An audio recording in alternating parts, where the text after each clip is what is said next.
ഇപ്പോൾ യഥാർത്ഥത്തിൽ വിദ്യാർത്ഥികളെ പ്രതിഷേധിച്ചിട്ടുള്ളൂ. ഗവർണറുടെ ഈ നടപടി അദ്ദേഹം ഇത്തരത്തിലുള്ള തെറ്റായ നിലപാടുകളുമായിട്ടാണ് പോകുന്നതെങ്കിൽ അദ്ദേഹം മനസ്സിലാക്കണം, ഇത് കേരളമാണ്, സാംസ്കാരികമായി വളരെയധികം വളർന്നിട്ടുള്ളൊരു നാടാണ്, വിദ്യാസമ്പന്നരുടെ നാടാണ്. അവിടെയാണ് ഇത് കളിച്ചു കൂട്ടുന്നത്.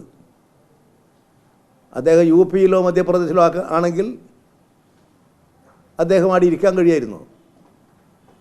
കേരളമായതുകൊണ്ടൊരു ബുദ്ധിമുട്ടുമില്ല, നല്ല സംരക്ഷണവും നല്ല നിലയിൽ ഗവർണർ പദവി എന്ന് പറയുന്നൊരു പദവി ഇന്നുണ്ടല്ലോ എന്നുള്ളത് കൊണ്ട് ഉദ്യോഗസ്ഥന്മാർ ആദരവ് കാണിച്ചു.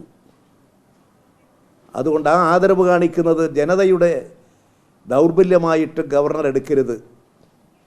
അദ്ദേഹത്തിന് പറ്റിക്കൊണ്ടിരിക്കുന്ന തെറ്റുകൾ തിരുത്തി ഒരു ശരിയായ ഗവർണറായി അദ്ദേഹം പ്രവർത്തിക്കണം.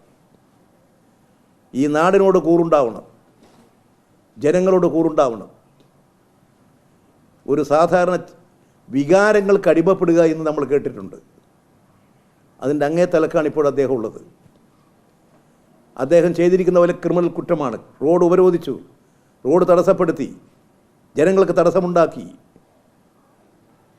ഇതുണ്ടാകുന്നത് ഗവർണറുടെ ഭാഗത്തു നിന്നാണ്. അതുകൊണ്ട് ദൗർഭാഗ്യകരമായ ഇത്തരം സംഭവങ്ങൾ കേരള ജനതയുടെ ശക്തമായ പ്രതിഷേധം ഉണ്ടാകും.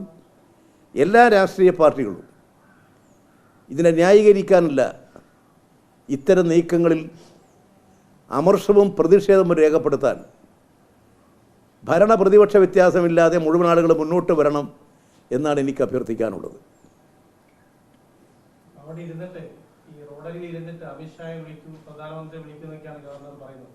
അതൊക്കെയാണ് ഈ അല്പത്വം എന്ന് പറയുന്നത്. ആരെങ്കിലും ഇന്ത്യയുടെ ആഭ്യന്തരമന്ത്രി റോഡിലിരുന്ന് വിളിക്കുമോ ആൾക്കൂട്ടത്തിൻ്റെ ഇടയിൽ? എന്താ അദ്ദേഹത്തെ എന്തോ സംഭവിച്ചിട്ടുണ്ട്. ഞാൻ നേരത്തെ പറഞ്ഞു, എന്തോ സംഭവിച്ചിട്ടുണ്ട്. ഞാൻ പ്രധാനമന്ത്രിയെ വിളിക്കുന്നു. ഏതെങ്കിലും ഒരു ഗവർണർ, ഒരു ഉദ്യോഗസ്ഥൻ പറയൂ? നിങ്ങൾ നോക്ക്, എത്രമാത്രം അദ്ദേഹം ചെറുതായിപ്പോയി. അടിയന്തരമായും അദ്ദേഹം ഇത്തരം തെറ്റുകൾ തിരുത്തി ഒരു നല്ല ഗവർണറാകൂ, ഒരു നല്ല മനുഷ്യനാകൂ, ഒരു നല്ല മനുഷ്യസ്നേഹിയാകൂ, കാര്യങ്ങൾ ഗൗരവമുള്ള ഒരാളായി മാറൂ. ഇതാണ് അദ്ദേഹത്തോട് എനിക്ക് വിനയപുരസരം അഭ്യർത്ഥിക്കാനുള്ളത്.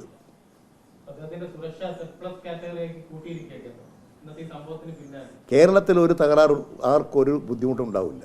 കാറ്റഗറി ഒന്നും മാറ്റിയില്ലെങ്കിൽ ഇവിടെ വളരെ സുരക്ഷിതമായിരിക്കും. അതുകൊണ്ടാണല്ലോ അദ്ദേഹം അവിടെ കുത്തിയിരുന്നതും എഴുന്നേറ്റതും പോയതും ഒക്കെ.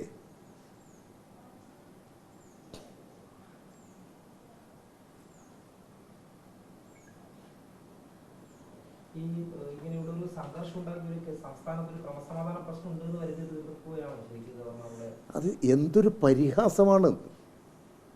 ഞാൻ ചോദിക്കട്ടെ, ഇത് എത്രമാത്രം ഒരു രാഷ്ട്രം, ഒരു സംസ്ഥാനം, ഒരു ഭരണം, ക്രമസമാധാനം ഒക്കെ നിലനിൽക്കുന്ന ഒരു നാടല്ലേ? അവിടെയൊക്കെയല്ലേ ഇത് കാണിച്ചു കൂട്ടുന്നത്? അതുകൊണ്ട് അദ്ദേഹം ജനങ്ങളുടെ ക്ഷമയൊന്നും പരിശോധിക്കരുത്. അദ്ദേഹം ഈ കാണിക്കുന്നതെല്ലാം ജനങ്ങൾ, ചിലപ്പോൾ അദ്ദേഹത്തിൻ്റെ ഉപദേശികൾ, കേരളത്തിലെ ഉപദേശികൾ പോയി അദ്ദേഹത്തിന് കൈയടിച്ച് പ്രോത്സാഹിപ്പിക്കുന്നുണ്ടാകും. അങ്ങനെ ആരെങ്കിലും പറയുന്നത് കേട്ട് കൈയടിക്കുന്നതിനനുസരിച്ച് തുള്ളുന്ന ഒരാളായി ഗവർണർ മാറാൻ പാടില്ല. കാര്യങ്ങൾ ശരിയായ നിലയിൽ നിരീക്ഷിച്ച് നിർവഹിക്കാൻ കഴിയണം അദ്ദേഹത്തിന് ആ പദവിക്ക്.